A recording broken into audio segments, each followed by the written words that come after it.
السلام عليكم، اهلا بكم في قناه فن الكروشيه. النهارده بقى الفكره بتاعتنا مختلفه، حبيت اعمل معاكم اكسسوار للقلم.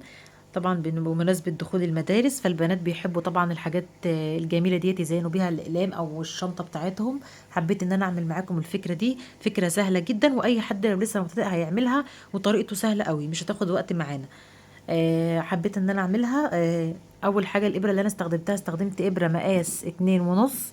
وطبعا الخيوط المتوفره عندي اي خيوط تكون موجوده عندي وحابه ان انا اعمل بيها. لو بقى خيوط متوفره عندك يبقى هتستغليها في الفكره دي. طبعا انا معايا الخيوط دي هي سمكها رفيع شويه عشان خاطر تديني الشكل، القلب يكون شكله حلو. انا استخدمت خيوط رفيعه بس عشان خاطر القلب يكون صغير زي ما انتوا شايفين كده اهو، ويبقى شكله حلو كده. هنشوف بقى هنعملها مع بعض ازاي، هي طريقته سهله جدا. اول حاجه هنعمل عقده سحريه بالشكل ده كده اهو. هنلف على صباعنا بالشكل ده كده لفه، اللي هي الدايره السحريه، وندخل بالابره بالشكل ده كده اهو، ونسحب خيط. شايفين بمسك الدايره السحريه دي كده معايا وبسحب خيط، وباخد غرزه كده تثبيت عشان اثبت معايا الدايره اهو. هندخل بقى في الدايره دي كده، هنعمل 6 غرز حشو. 1 2 3 4 5 6. هنشد الخيط بتاعنا بالشكل ده كده عشان نقفل الدايرة معانا، وهنيجي هنا كده في اول غرزة حشو عملناها زي ما انتوا شايفين اهو. هدخل تحت الحلقتين كده واسحب خيط، واقفل بمنزلقة على الدايرة بتاعتي، واشد الخيط كويس معايا بالشكل ده كده اهو. طبعا الخيوط دي بعد كده بننضفها في الاخر. بعد ما عملنا ال6 غرز هنبدأ نعمل فيهم تزايد. فهنرتفع بس سلسلة واحدة، وهندخل نعمل في ال6 غرز بتوعنا دول، هنعمل فيهم تزايد. كل غرزة فيها 2 حشو في نفس المكان. ده كده 1 2 في نفس المكان، يعني ال6 دول هيبقوا 12 اهوت كده. عملت 12 غرزة حشو في نفس المكان، يبقى كده بقى عندي تزايد. اول دور عملناه اللي هي الدايره السحريه عملنا فيها 6، وبعد كده عملنا 12 غرزه حشو، كل غرزه فيها 2 غرزة حشو في نفس المكان. بعد كده خلاص ما برتفعش سلاسل تاني، وبكمل الغرز بتاعتي عادي خالص. انا عملت ال 12 دول، هعمل عليهم كمان دورين من غرز الحشو بس من غير تزايد، يعني كل غرزه فيها غرزه حشو واحده بس، هيبقوا معايا 12 برضو. يعني ده كده الدور التالت، يبقى انا بعمل تزايد في الدور التاني بس. بعد كده ما بعملش تزايد تاني. وعد معايا الغرز كويس، لو انت بتتلخبطي ممكن تحطي علامه عشان تبقي عارفه بدايه ونهايه الدور اهو. انا كده عملت 4، هعمل بقى دورين من غرز الحشو من غير اي تزايد. كل غرزه فيها غرزه واحده بس من غرز الحشو اهو. هيبقوا معايا 12.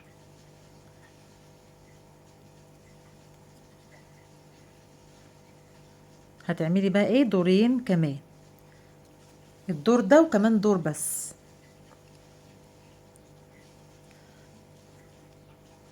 كده عملت تالت دور مفيش فيه اي تزايد، وهعمل كمان دور برضو، كمان دور من غير اي تزايد. يبقى انا كده 4 ادوار. دور فيه 6 غرز حشو، وبعد كده دور تزايد فيه 12 غرزة حشو، وبعد كده بعمل دورين على الغرز الحشو اللي هما ال 12 دول من غير اي تزايد. هكمل بقى الدور ده وارجع لكم. كده خلاص خلصت بقى، بقت معايا بالشكل ده كده.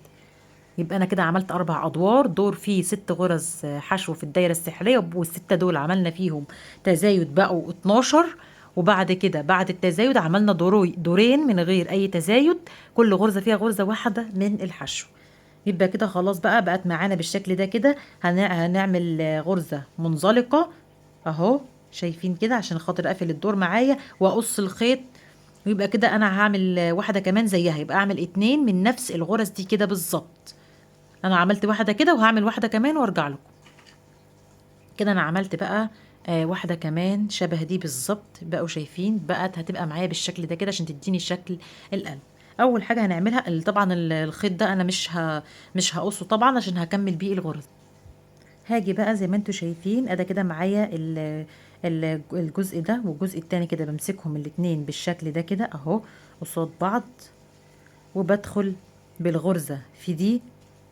ماشي، بدخل في دي كده وادخل في التانية كمان زي ما انتوا شايفين عشان اثبتهم مع بعض، واسحب خيط اخرج من دي واخرج من التانية واعمل غرزة حشو، وهعمل كمان غرزة زي ما انتوا شايفين. انا كده عملت اول واحدة عشان خاطر اثبتهم مع بعض اهو.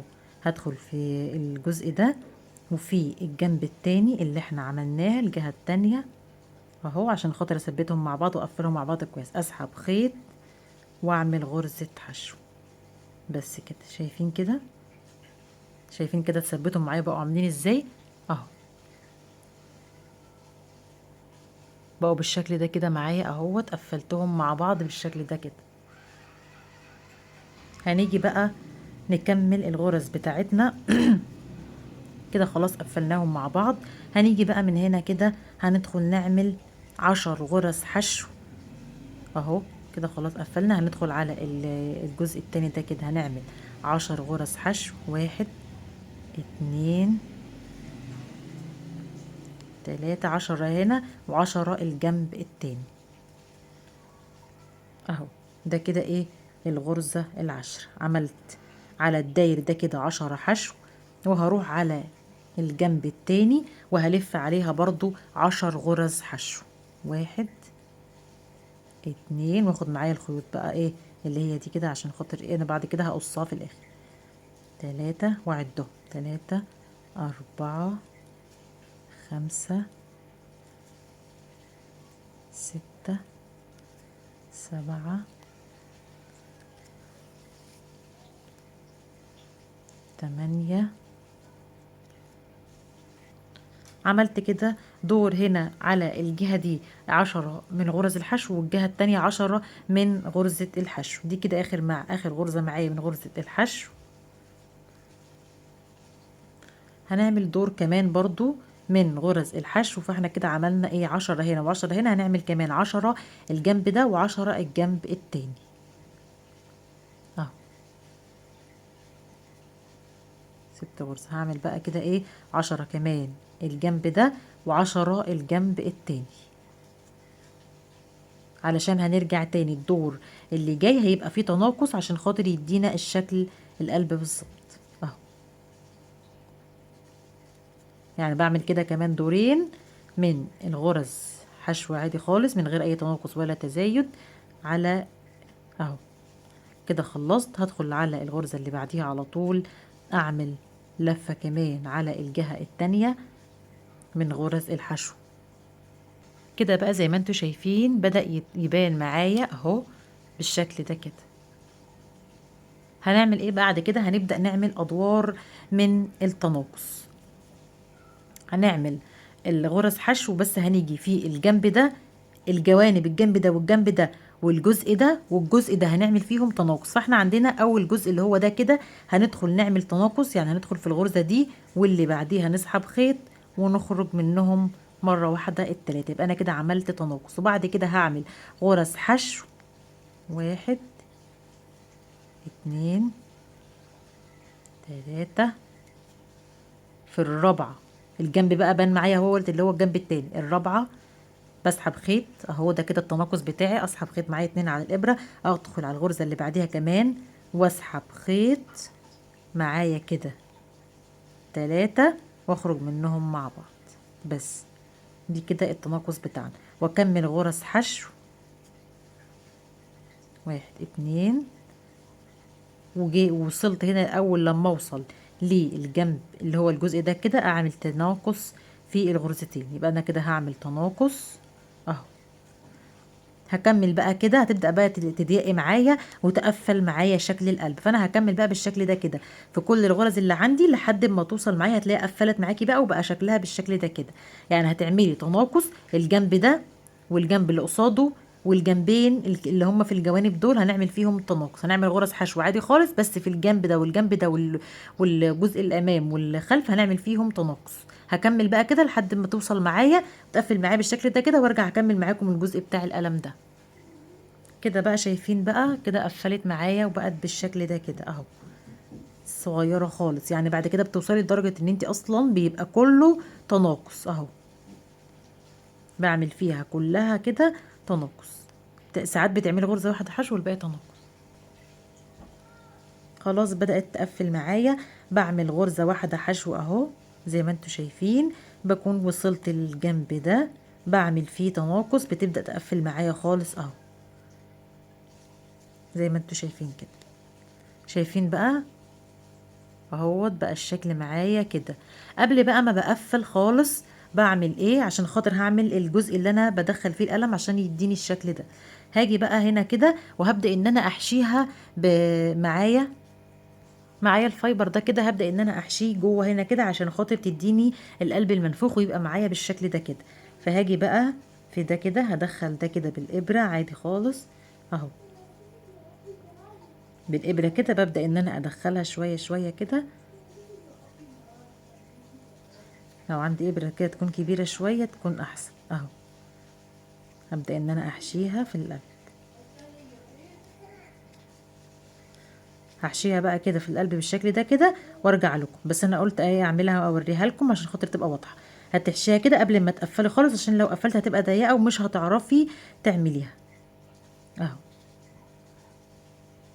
بدأت ايه تظبط معايا اهيت. شايفين كده بعد ما حطيت فيها الفايبر بقت عامله ازاي؟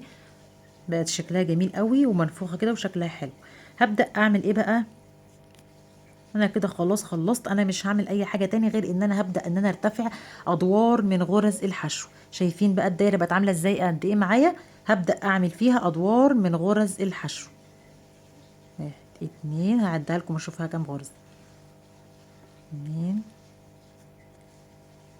تلاته. خلاص مش هعمل تناقص تاني علشان اعمل معايا الجزء اللي انا بدخل فيها القلم.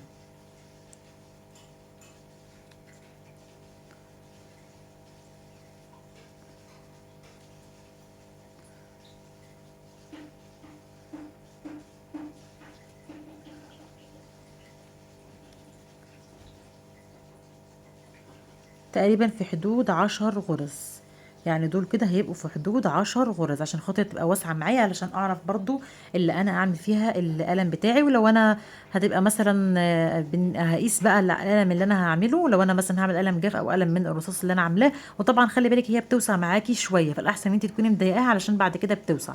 هكمل بقى غرز حشو في الداير ده كده لحد ما توصل معايا للطول اللي انا حباه. لو انت حباها زي ما انا عاملاها كده ماشي براحتك، حابه تطوليها قوي براحتك برضو. انا حبيت ان انا اعملها بالشكل ده كده. هكمل بقى كده مفيش بقى اي تناقص تاني، هتفضلي ماشيه كده لحد ما توصل معاكي للطول اللي انت حابه تعمليه. انا حبيت ان انا اعمل معاكم الفيونكه اللي انا عاملاها دي، شكلها حلو قوي.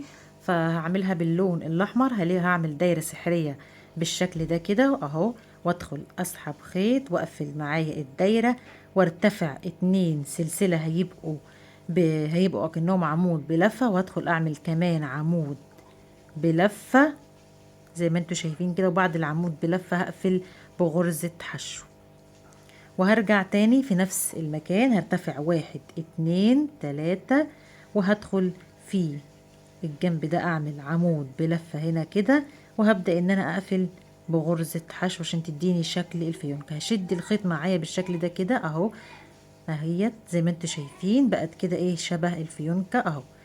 هاجي بقى هروح لفة الخيط اللي معايا ده كده.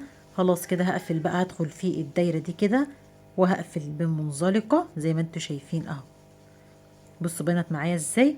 هشيل بقى، هسحب الخيط ده كده خالص وهقفل بالشكل ده كده وهشد ايه الجزء بتاعتها. بس هلف دي كده عليها اهو، شايفين كده لفتين كده بس. شايفين شكلها بقت عامله ازاي؟ جميله قوي، شكلها تحفه. فيونكه كده صغيره هتحطيها على القلم، هتزينيها على القلم من هنا كده.